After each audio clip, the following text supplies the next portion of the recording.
I'm Anna Tristan, an interior designer, and I want to share how my dream kitchen, the culmination of years of hard work, unexpectedly turned into a source of family drama.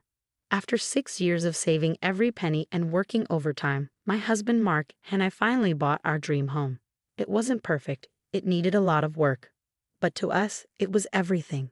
Finally, our daughter Emma could have a backyard to play in, and I could unleash my creativity as a designer. Babe, I know it's over budget, but these Italian marble countertops will make the kitchen, I told Mark during the renovation. He smiled, always trusting me, and said, "You're the expert. If you say it's worth it, I believe you." The kitchen became my pride and joy. Custom maple cabinets, professional-grade appliances, and a spacious island where the whole family could gather. It wasn't just a kitchen, it was my masterpiece. And for a while, it was perfect. Emma and I baked cookies every weekend, her little face covered in flour as she said, "Mommy, I love how big the counters are." But then the visits started. Mark's mother, Barbara, began dropping by unannounced, always around dinner time. "Oh, Hannah dear, these countertops must have cost a fortune. I hope Mark isn't working himself to death to pay for all this luxury," she'd say with a smile that never quite reached her eyes. Soon, Mark's sister Sarah, fresh from her divorce, started showing up too. She'd sit at the island, running her hands over the marble. "This kitchen is amazing, Anna," she'd sigh dramatically. "After everything I've been through, I can only dream of having something like this." Her visits became more frequent and more intrusive. One Tuesday evening, as I prepped dinner, Sarah showed up with her kids unannounced. "Mom, Aunt Sarah's here," Emma called out excitedly. The door was unlocked. "I hope you don't mind," Sarah said breezily, walking in like she owned the place. "I just had to show my realtor friend your kitchen." She couldn't believe it when I described it. "Your realtor friend?" I asked, trying to keep my voice calm. "Oh, just getting some professional opinions. This layout is exactly what I've been looking for." I caught her taking photos when she thought I wasn't looking. The knot in my stomach tightened. That night, I overheard her on the phone in our driveway. "Mom, you should see how perfect it is. I know they worked hard for it, but after everything I've been through, don't I deserve something nice too?" When I told Mark, he dismissed it. "You're overthinking, Anna. They're just admiring your work." But something felt off. Barbara's lingering stares, Sarah's comments, it wasn't admiration. It was envy. Sunday dinner was the final straw. "A fresh start is exactly what Sarah needs right now," Barbara announced casually, "and your house would be perfect for her." I choked on my wine. "Excuse me?" "Mom, we've talked about this. We're not selling," Mark said firmly, but I noticed he avoided eye contact with Sarah. Barbara waved him off. "Oh, come on, Mark. Anna's expensive tastes must be bleeding you dry. Those marble countertops alone probably cost more than Sarah's first car." "Actually, I got them at a designer discount," I said, trying to keep my cool. "Designer discount or not, I heard some hefty withdrawals have been made lately," Barbara added smugly. "Small town, sweetie. People talk." I froze. Was she talking to bank tellers about our finances? That evening my cousin Amy called. "Anna, is everything okay? Barbara was at bridge club saying Mark's working 2 jobs to cover your spending." "What?" I nearly dropped the phone. "That's not true. Where is she getting this?" The next day, Sarah showed up unannounced again. "Madison, Tyler," she called to her kids. "Go help yourselves to anything in the kitchen. Anna always keeps it stocked." "The good snacks? This isn't a convenience store, Sarah," I said through gritted teeth, watching her kids raid my pantry like it was their personal treasure trove. "Family helps family, right?" she replied, unfazed. "Speaking of which, I had my realtor draw up an offer.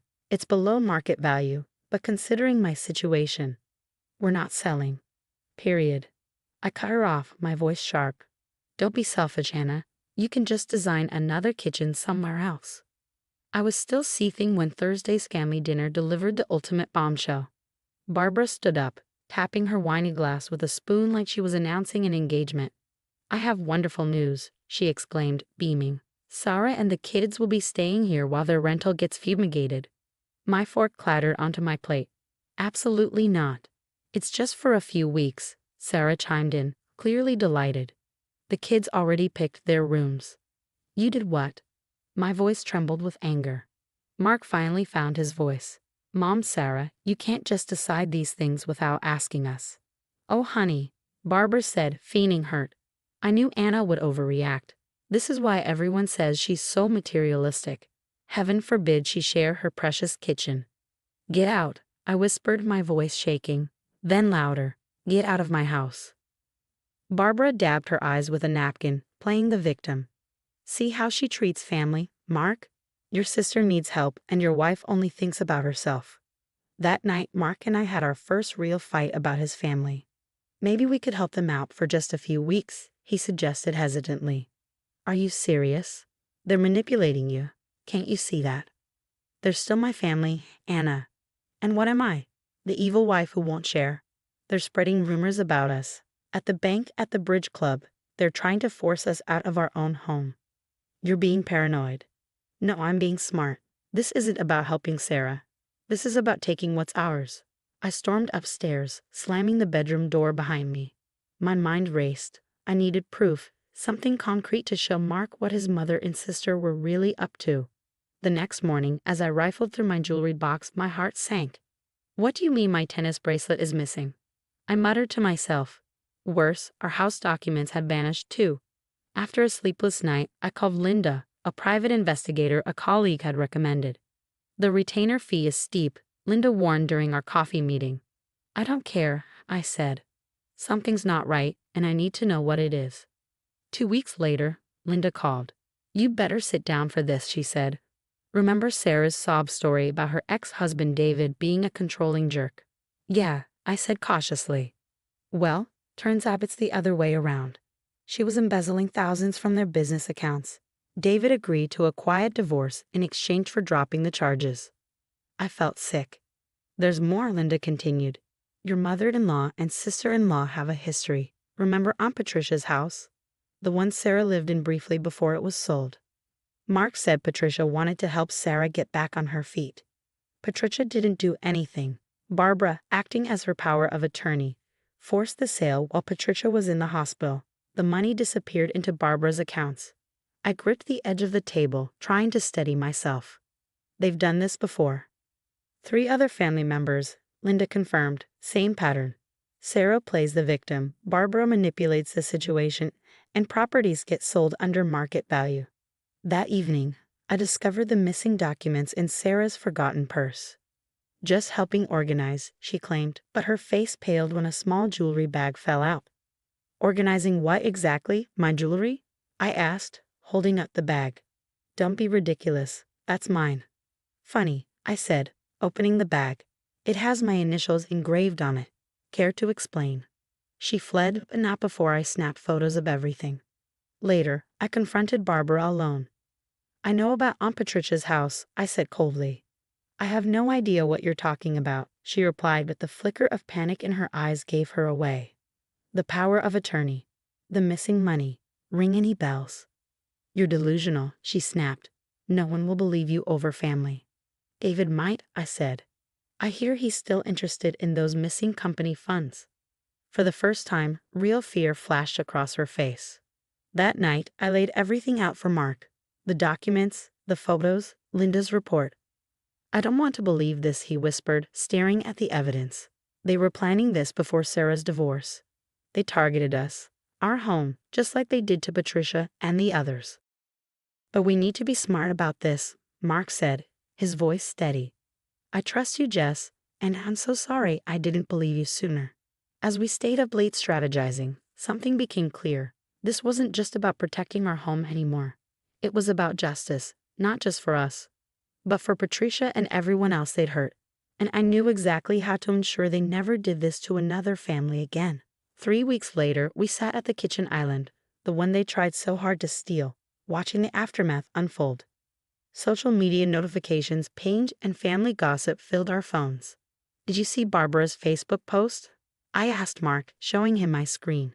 She's taking a sabbatical to focus on herself. Basically, she's running away to Florida. Mark smirked. After what James found about Patricia's will? Not surprising. The family group chat is on fire. My phone buzzed again, a text from Linda. Sarah just got served. Embezzlement charges and custody papers. David's lawyer says it's airtight. Mom, Is Aunt Sarah going to jail? Emma asked, wandering in with her breakfast bowl. No, sweetie, I said, kneeling beside her. But she might have to make up for some of the mistakes she's made. The doorbell rang. Standing there was Barbara, looking desperate. Please, he begged. You have to help Sarah. She can't lose the kids. We're family. Mark stepped forward, his voice calm but firm. Family? Family doesn't steal. Family doesn't manipulate. Family doesn't try to force people out of their homes. I was only trying to... To what, Mom? Mark interrupted. Steal another house? Like you did to Aunt Patricia. That was different, Barbara snapped, her tone defensive. Get out, Mark said quietly, and don't contact us again. Later that evening, Amy called with updates. Sarah's kids are staying with David now, she said. She's facing serious charges, and no one in the family is willing to help her. Oh, and Barbara's been kicked out of her bridge club. Apparently, stealing from your elderly aunt doesn't sit well with polite society. Months passed. My design business thrived. Turns out, showcasing my dream kitchen attracted high-end clients. Mark got promoted, and Emma's grades improved now that the house was free of toxic drama. One evening, while I was prepping dinner, Mark wrapped his arms around me from behind. Thank you, he said softly, for fighting for us, for seeing what I couldn't. We fought together, I replied, leaning into him. That's what real family does.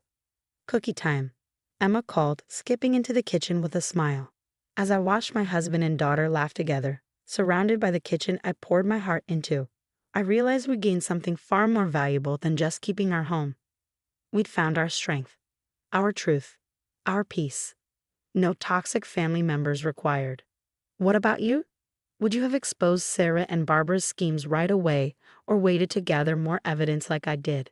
Sometimes staying quiet reveals people's true colors, but it can also mean enduring more pain. Drop your thoughts below.